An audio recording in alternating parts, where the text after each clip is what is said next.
If you're leading a team through change and nothing's working, not the reorg, not the town halls, not the endless strategy decks, this might be why.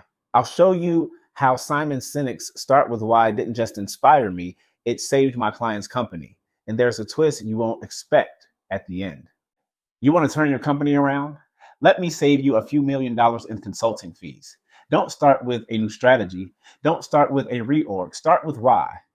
And I don't mean that as a slogan. I mean that as a survival strategy. Because here's the truth. The most dangerous moment in any business isn't when profit dips. It's when no one knows why they're still showing up.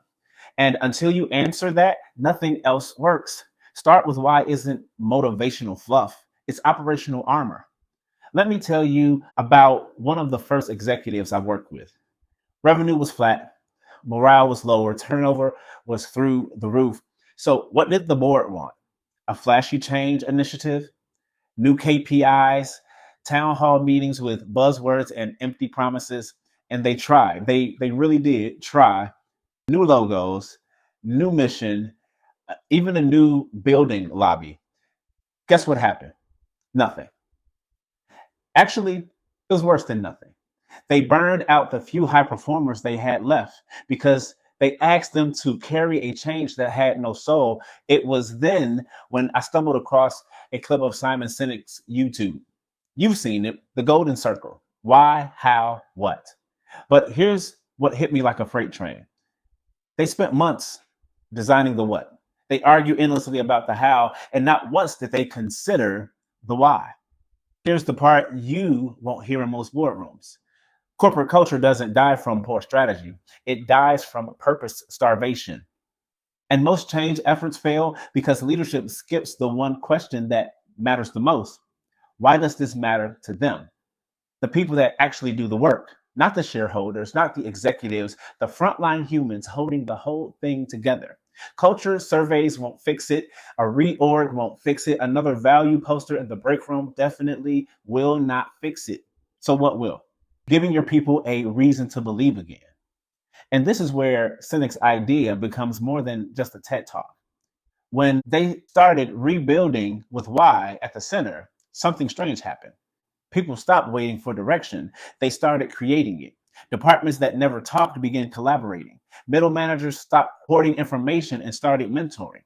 Customer service satisfaction rose before they changed a single policy. Because when you give people a reason that resonates, they become architects, not just employees. Now, don't get it twisted. Starting with why isn't about getting emotional on Zoom calls, not about holding hands and singing at the company retreat. It's about clarity. It's about walking into a room and declaring with conviction, this is what we stand for. This is what we will no longer tolerate, and this is why we will win. Let me give you the biggest insight that flipped everything for me. People don't follow leaders. They follow reasons. That's why charisma fails. That's why authority wears off. That's why your top talent will leave, not because they were ungrateful, but because you never gave them a cause that made them stay. Start with why doesn't just inspire, it anchors. And in times of uncertainty, people don't need more noise. They need a North Star. If you're tired of reboots that fail, if you're done watching good people quit over bad communication, then stop treating why like a branding exercise. It's the backbone of trust. And if you're not building on that backbone, you're building on borrowed time. The enemy isn't resistance to change, it's the resistance to meaninglessness. So here's my challenge to you. Before you greenlight your next strategy session, before you schedule another all hands meeting no one wants to attend, before you obsess over dashboards and slide decks, ask courageous questions like this. Why will anyone care?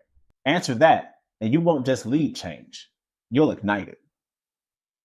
If this helped shift your thinking, imagine what it could do for your leadership team. Hit subscribe, share this video with someone navigating change, and join us for more content like this.